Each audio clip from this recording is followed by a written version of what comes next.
Bonjour et bienvenue à notre méditation. Aujourd'hui, c'est le 12 avril je continue de méditer sur l'importance du salut, basé sur Apocalypse chapitre 7, verset 10. Le salut appartient à l'agneau. Et aujourd'hui, je voudrais lire avec vous un texte dans Actes des Apôtres chapitre 4, verset 12. Il n'y a de salut en aucun autre, car il n'y a sous le ciel aucun autre nom qui a été donné parmi les hommes par lequel nous devions être sauvés. C'est un discours de Pierre après la guérison d'un homme à Jérusalem. Un homme qui était devant le temple. Et Pierre et Jean, en allant vers le temple, avant de rentrer dans le temple, ils vont rencontrer cet homme et cet homme sera guéri. Un paralytique qui avait 40 ans. Et depuis peut-être toute sa vie, il est devant le temple en train de mendier.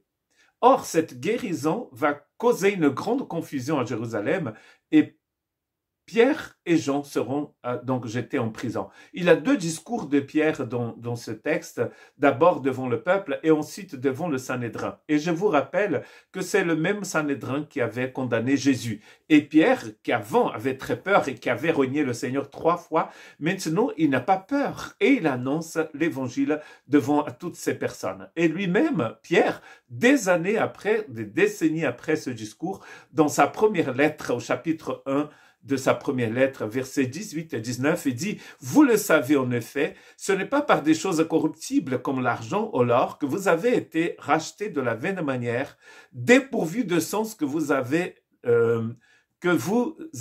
transmise à vos ancêtres, mais par le sang précieux de Christ qui s'est sacrifié comme un agneau sans défaut et sans tache. » Le même Pierre qui témoigne devant le Sanhédrin, qui d'abord témoigne devant le peuple, qui étaient là et les gens qui ont vu le miracle, il témoigne devant les autorités de son peuple, le Sanhédrin, et maintenant il témoigne de la même chose en écrivant aux églises, aux chrétiens qui sont persécutés et qui sont en dispersion en Asie mineure. Vous avez été rachetés par le précieux sang du Christ, par le sacrifice du Christ. Ce message de Pierre dans les Actes des Apôtres chapitre 4 et le message de Pierre ici dans son épître aux personnes en dispersion, c'est le même message que nous annonçons aujourd'hui. Il n'y a pas de salut en aucun autre nom.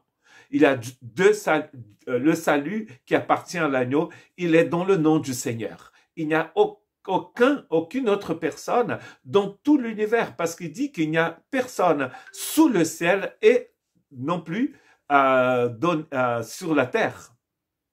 Nulle part, ni sous le ciel, ni dans les cieux, ni nulle part. Il est le seul en qui nous pouvons avoir le salut.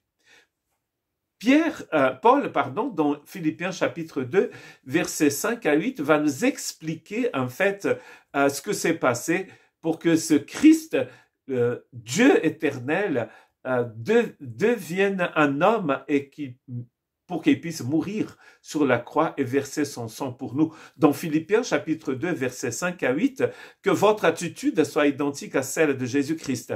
Lui qui était de condition divine, il n'a pas regardé son égalité avec Dieu comme un butin à préserver, mais il s'est dépouillé lui-même en prenant une condition de serviteur, en devenant semblable aux êtres humains, reconnu comme un simple homme.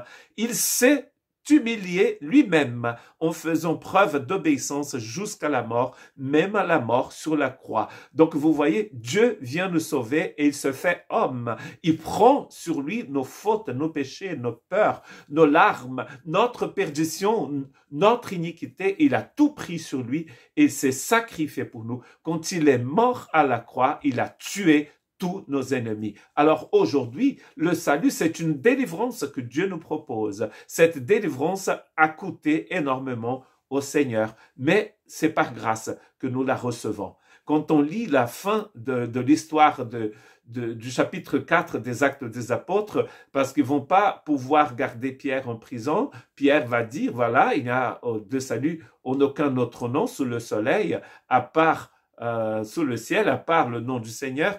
Et ensuite, il va rentrer donc chez les chrétiens de Jérusalem et ils vont prier ainsi. Dans Actes chapitre 4, verset 24. Après les avoir écoutés, ils s'adressèrent tous ensemble à Dieu en disant, donc Pierre et Jean vont raconter ce que s'est passé en prison et devant le Sanhédrin, et ils vont donc prier, Maître, tu es le Dieu qui a créé le ciel et la terre, la mer et tout ce qui s'y trouve. C'est toi qui as dit par le Saint-Esprit, par la bouche de notre Père, ton serviteur David. Pourquoi cette agitation parmi les nations et ces préoccupations dépourvues de sens parmi les peuples? Les rois de la terre se sont soulevés et les chefs se sont ligués ensemble contre le Seigneur et contre celui qu'il a désigné par l'onction. Il est bien vrai que Hérode et Ponce Pilate se sont ligués dans cette ville de Jérusalem avec les nations et les peuples d'Israël contre ton saint serviteur Jésus que tu as consacré par l'onction. Ils ont accompli tout ce que ta main et ta volonté avaient décidé d'avance. Et maintenant, Seigneur, sois attentif à leurs menaces et donne à tes serviteurs d'annoncer ta parole avec une pleine assurance, même pas peur. Ils sont menacés par les autorités, mais ils n'ont pas peur. Ils vont citer Hérode, Pilate, tous ceux qui ont condamné Jésus, leur maître, Jésus qui est mort et ressuscité, mais il est en train de dire, ils sont en train de prier cette prière prophétique en disant, c'est Dieu qui avait tout décidé. C'est Dieu qui a envoyé son Fils pour nous donner le salut. Si vous êtes en Christ, vous êtes sauvés, vous êtes dans la lumière, vous avez la vie éternelle. Donc, ne regardez plus ailleurs, regardez vers le Christ seulement. Que Dieu vous bénisse.